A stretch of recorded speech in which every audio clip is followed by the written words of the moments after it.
जहाँ की मिट्टी पारस है, पारस है, पारस है।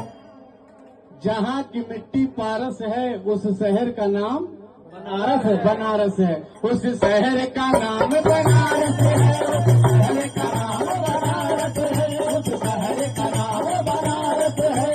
जयकारे से गूंज रहा है सारा शहर काशी, बोल रहा है काशी बम बम, बोल रहा है काशी बम बम, बोल रहा है काशी। होली खेले मसाने में बाबा, होली खेले मसाने में, होली खेले मसाने में बाबा, होली खेले मसाने में। हंस पे खेले घाट पे खेले, हंस पे खेले घाट पे खेले, और खेले मसाने में, होली खेले मसाने में बाबा, होली खेले मसाने में, होली खेले मसाने में बाबा, होली खेले मसाने में, होली खेले मसाने में बाबा, होली खेले मसाने में, होली खेले मसाने में बाबा, होली खेले मसाने में। अरे निधिया पतैया झुझुराए हो झलुआ वाला डबलू ये मैया, झुलुआ वाला डबलू ये मैया, झुलुआ वाला डबलू ये मैया।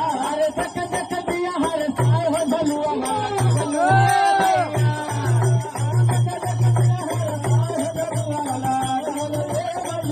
अरे झूम झूम छनन नवाजे मेरे पापा चलिया, झूम छनन नवाजे मेरे पापा चलिया। अरे पापा चलिया मेरे पापा चलिया, मेरे पापा चलिया, पापा चलिया मेरे पापा चलिया, पापा चलिया मेरे पापा चलिया। झूम झूम छनन नवाजे मेरे पापा चलिया, झूम छनन नवाजे मेरे पापा चलिया। अरे कावड़ घर में पापा चलिया, कावड़ घर में पापा चलिया, पापा चलिया, पापा चलिया, पापा चलिया, पापा चलिया। अरे कावड़ बनावे रे ओढ़निया मेरे पापा चलिया, कावड़ बनावे रे ओढ़निया मेरे पापा चलिया। झूम छनन नवाजे मेरे पापा चलिया, झूम छनन नवाजे मेरे पापा चलिया। अरे सोनरा घर में पापा चलिया, सोनरा घर में पापा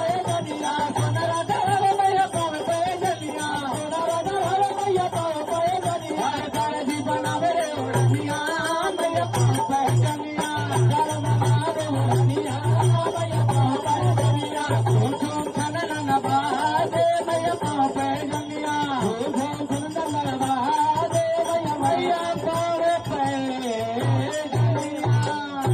बोल सियावर रामचंद्र की जय।